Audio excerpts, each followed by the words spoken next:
quick clear up. The hollyhocks are looking really good. They'll need a little bit of work. Berry bushes are growing my little berries. I can't wait for some of these. And now I can have a little walk around so we can get a start on this, because that lot's getting planted up shortly and get rid of all this stuff. I appreciate from a gardening point of view it's late in the season. It was never about trying to make this place look like it could feed 5,000. It was always trying to set out how this would work, so next year it's definitely done right. I learned from a few mistakes, and of course just getting it to a point where it's easy to maintain clear, and we're kind of getting there. So I look forward to starting this. Of course, the only reason I'm doing this now is because you're only allowed to use gardening and that sort of stuff on a Sunday between 10 and 12. So do this, almost 12, crack on with the rest of the stuff.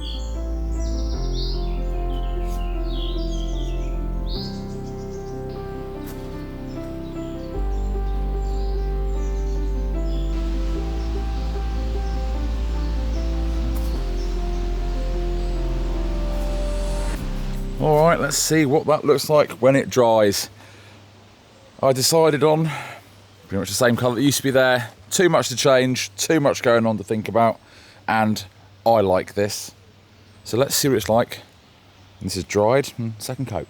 It's one of those days today, it's lots of little jobs to get somewhere. So while stuff's drying out there, so I can see what the end result of 2 coats looks like, so I can go, yes, 100% I'm good with that colour, let's carry on. I'm going to do a bit more painting. Try and finally finish off these last couple of bits in the Morning Salon, so I can go to another project basically.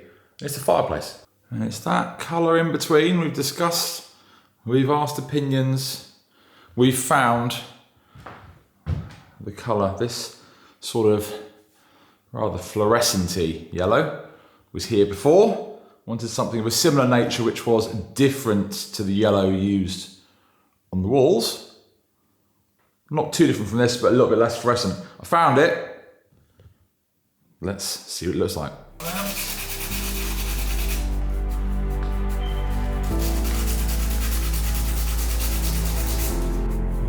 We're gonna go for full colour. What do we think?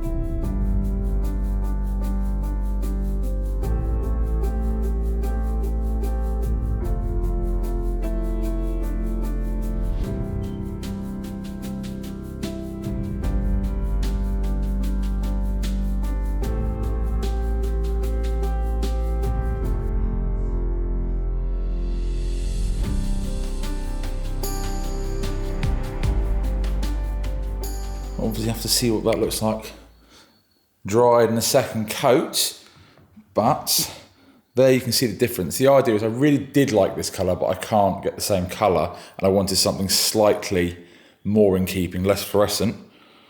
So it should be very similar, just a little bit, a bit classier, I suppose. Hopefully. Right, well, let's go and see the other thing that's been painted to see how dry that is. How dry that is, what it looks, you know what I mean.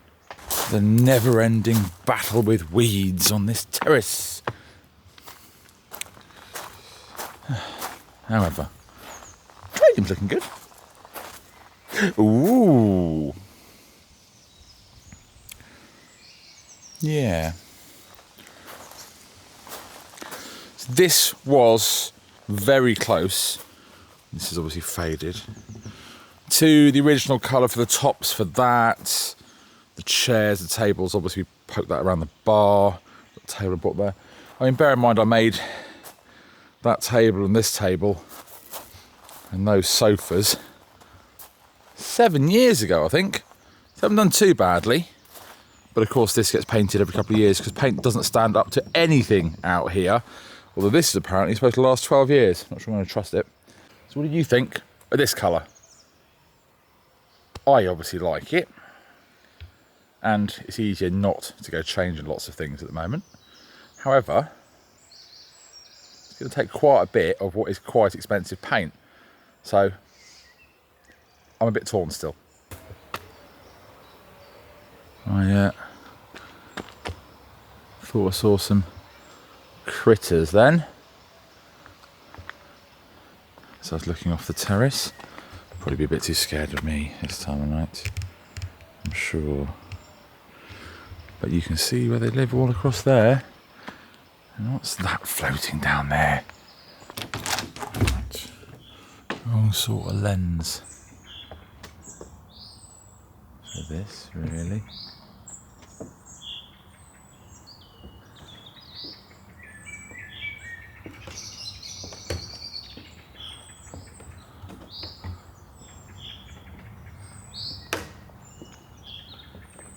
Look at that, they're just happily sat there.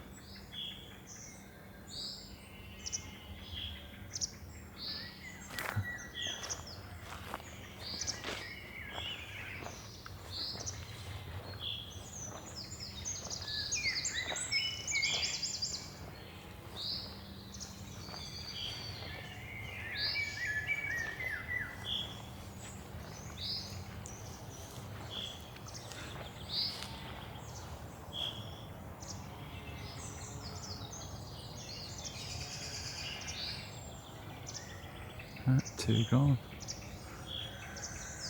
No, they seem quite happy apparently.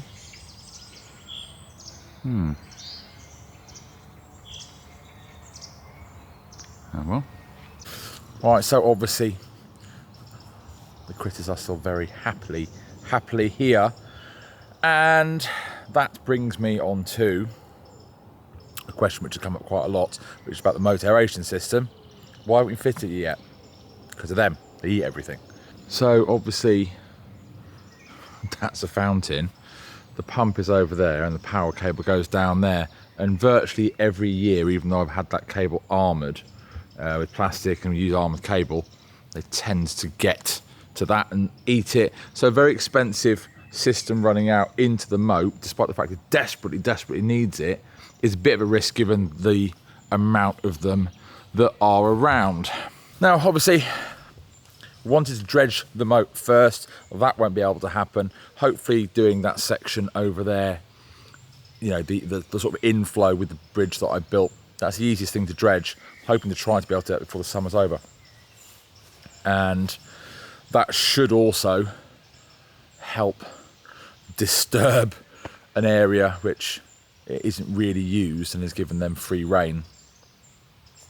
So, you know, let's see what happens. Obviously, of how expensive that system is to fit, well, to purchase, and of course the stuff that they would be able to eat or chew into at least. The self-sink hose is very expensive. It's a bit of a risk currently, but will start when the water level drops later in this year, August.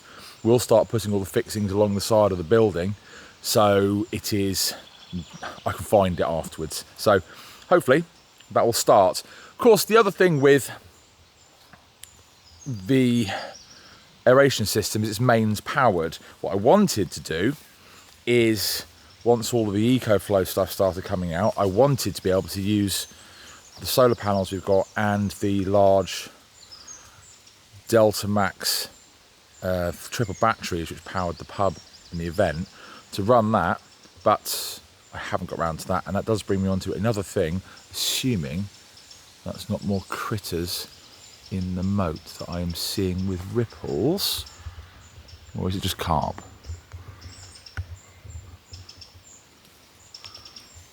That's a carp or a shark.